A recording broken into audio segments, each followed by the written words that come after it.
Hello বন্ধুরা, আমার নিকিতাস kitchen and blog চ্যানেলে আপনাদেরকে স্বাগতম। করে দেখাবো সুন্দর একটা রেসিপি।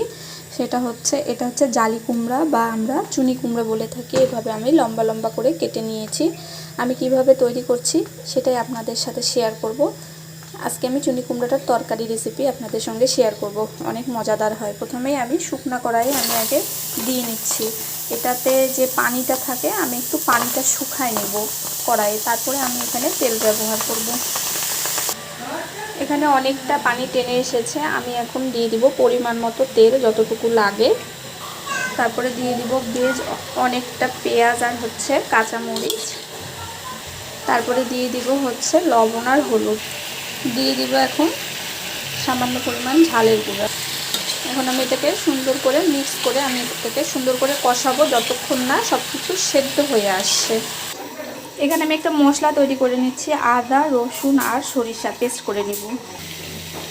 আমি কিন্তু সব কিছু দিয়ে সুন্দর করে কষিয়ে নিয়েছি। এখন একটা টমেটো দিয়ে দিয়েছি, এটাও দিয়ে সুন্দর করে কষিয়ে নিব। আর যে মশলাটা তৈরি করে রেখেছি আমি সেই মশলাটা একটুখানি দিয়ে দিব। দেখুন, আমি মশলা দেওয়ার পরে সুন্দর করে তরকারিটা কষিয়ে নিয়েছি যাতে মশলার গন্ধটা চলে যায়। এখন আমি পরিমাণ মতো জল দিয়ে দিব, অল্প, খুব সামান্য। এটা গামাখা গামাখা হবে।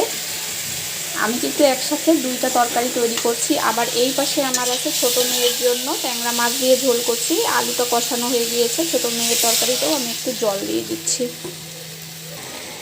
জালি কদু তরকারিটা একদম অবশ্যই চ্যানেলের পাশে ফলো দিয়ে রাখবেন। রেসিপি ভালো লাগলে লাইক